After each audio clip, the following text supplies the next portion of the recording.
Hi again, I'm Paul Anthony Simon Catas of Iron Machina Customs and welcome back sa video. This is all about Wheels Manila.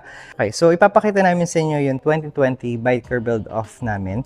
Nanalo to nung Machina Moto Show. This is online, no? So basically, yun yung time na pandemic eh. So online namin siya ginawa talaga. Kaya hindi siya masyadong nakita sa outside world, no? And papakita namin sa inyo yung features and details ng ating ginawa na legacy, no? We call it Project Legacy kasi nga this is the first time na ginawa namin siya na as in 100% fully customized yung XSR 155 tapos medyo futuristic talaga yung look ng Cafe Racer na ginawa natin. Okay, so first things first, dito sa front end natin, no? Nag-customize tayo ng front cowling tapos meron din tayong kumbaga parang ito ay cover niya, parang windshield niya. This is a floating windshield na ginawa din namin, incorporating the design of Iron Machina Customs dito sa buong motor na to. And then also, we have this custom fender. So, medyo iba rin yung design nito, medyo modern-ish talaga siya. Tapos, may combination tayo ng carbon fiber, no? So, itong bike na to, medyo makikita nyo, puro carbon fiber naman yung combination nitong motor na ito. Okay, so dito naman sa part na to, sa handlebar, ang ginamit namin is clip-on handlebars. Tapos, naka-Brembo din tayo na levers. Yung clutch niya, tsaka yung naka-brake lever niya. This is an original Brembo. Tapos, dito na part na to, incorporate tayo ng phone holder. Kasi specifically ito para sa ating rear view mirror. If you notice, wala siyang rear view mirror.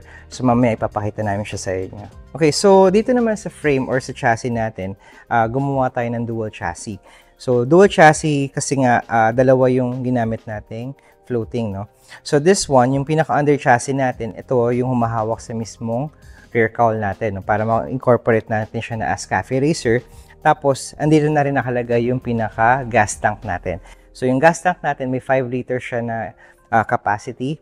So, medyo seamless siya, hindi siya masyadong kita sa ilalim kasi nga ginawa namin siyang floating, no? And then, yung upper chassis natin, meron tayo ditong channel bar dito na humahawak sa mismong top chassis. Tapos, naka-incorporate din yung mga wirings natin underneath para naka-setup talaga siya na maayos, no?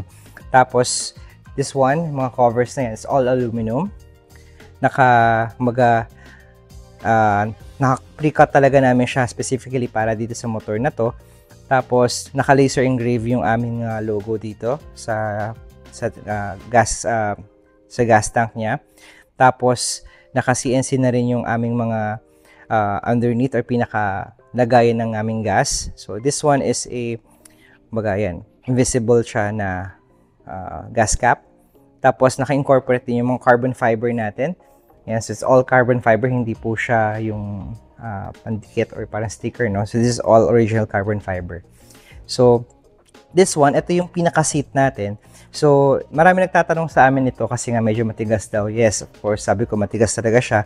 Since it's a Cafe Racer, ang Cafe Racer po kasi is front heavy. So yung lahat ng force natin or yung body weight natin nasa harapan po siya.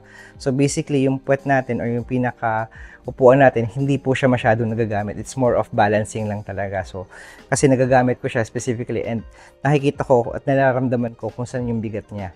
So, hindi ko talaga siya it's actually comfortable, no? Mukha lang siyang hindi komportable, pero nare-ride ko talaga siya going back and forth Tagaytay. So, yung upuan namin is okay, no? Marami kasi nagtatanong matigas daw. Pag inupuan mo talaga siya directly, of course, matigas siya. Pero once you ride it, it's comfortable talaga. Okay, so sa cowl naman, this is a customized cowl. So, 3-piece siya, no? It's all aluminum as well. Tapos, naka-wrap siya ng carbon fiber. Pero, kumbaga, skinning to, no? Hindi to yung sticker. So, skinning siya ng carbon fiber kasi we want it strong as possible talaga. This is a floating cowl, if you notice. Naka-incorporate yung lines niya sa mismong motor.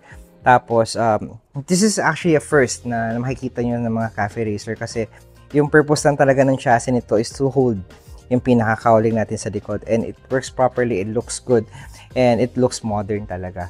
Ayan. So, dito rin naka-incorporate din yung taillight natin dito sa mga holes na to. Makikita nyo yung mga butas ng which is nandun yung taillight natin. And we have this integrated din na signal lights para visible din siya pagdating sa turn signals. Okay, so sa exhaust naman, this is an aftermarket exhaust. Pero actually, yung gumawa nitong exhaust na to, pina-specify namin kung ano yung gusto namin. This is actually made in Taiwan, no? So, tinawagan namin yung company na gumagawa nitong exhaust na to. Kaya wala kayong makikita sa market nitong exhaust na ganito. Kasi it's all carbon fiber din. Tapos, may incorporation ng aluminum tip, no? So, pina-customize talaga namin specifically para dito sa motor na to, itong exhaust na to. Simple lang yung pinagawa namin dito kasi nga pinaka-design naman niya is carbon fiber na naka-incorporate talaga sa mismong motor natin na XSR 155 dito sa buong concept na ito. Okay, so dito naman sa part na to, mapapansin nyo, andun pa rin yung original na belly pan ng XSR 155. Ang ginawa kasi namin dito is we wanted na i-maintain, no, yung original niya kasi maganda na naman talaga siya.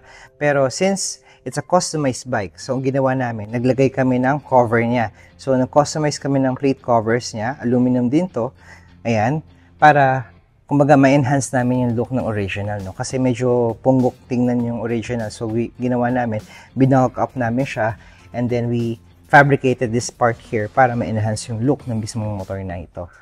Ayan. So, it works with the bike kasi look modern. Tapos, mukha siyang kasama sa motor talaga. And, you know, distinctively, this is a, practically, it's a one-of-one lang talaga kasi ito lang yung merong ganitong cowl or belly pan dito. Okay, so, as I mentioned kanina, no, yung phone holder natin, ang purpose niyan is, of course, para dito sa ating rear view camera. This one works as our rear view camera and at the same time, rear view side mirror. Kumbaga, yung phone mo na yung makikita mo. Pag nilagay mo siya dun sa mismong casing, makikita mo yung likod mo, no? So, yun yung maganda dito kasi nga, we wanted to minimize it and of course, we wanted to modernize kung ano yung itsura talaga ng ating mga rear view camera or rear view mirrors using a camera. Ayan. So, ito yung ginawa namin ito. Okay, so, itong XSR 155 na to or Project Legacy namin, nakilala talaga siya because of its feature na voice command. Ayan. So, this is one of the first bikes na nakalagay yung pinaka-voice command niya or voice command yung pinaka-key niya. So, wala siyang susian, wala siyang kahit anong on and off, which is you only use yung phone mo para i-turn on siya. So, this is Bluetooth enabled. So, basically, kailangan mo i-connect yung phone mo dito sa motor para mag-on siya. Tapos, you have to connect and of course, pindutin mo yung pinaka-engine start niya. Also, pwede mo siyang kausapin, no? Engine ready. Legacy ready. Yan. So, doon lalabas, maririnig mo yun. Pag nagsalita na siyang gano'n, ibig sabihin, naka-on na yung motor. Ayan. So, pag pinatay mo siya, engine off. Legacy off. So, yun. So, turn off din siya. Okay. So, meron din tayong buttons para doon. Kasi, let's say, maingay yung surroundings mo at hindi ka maintindihan ng phone mo. Okay. So, may button tayo na on. Legacy ready. Ayan. Tapos, sa off. Long press. Legacy off. Ayan.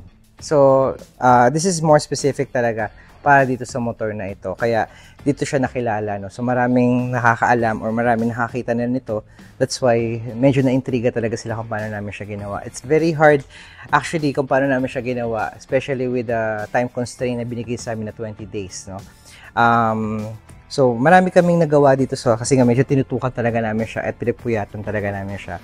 And, of course, nanalo naman talaga siya nung time na yun. So, we're very proud dito sa motor na ito. Okay. So, again, this is Paul Anthony Simon Cantos of Iron Makina Customs, and this is Project Legacy, and this is for All About Wheels Manila.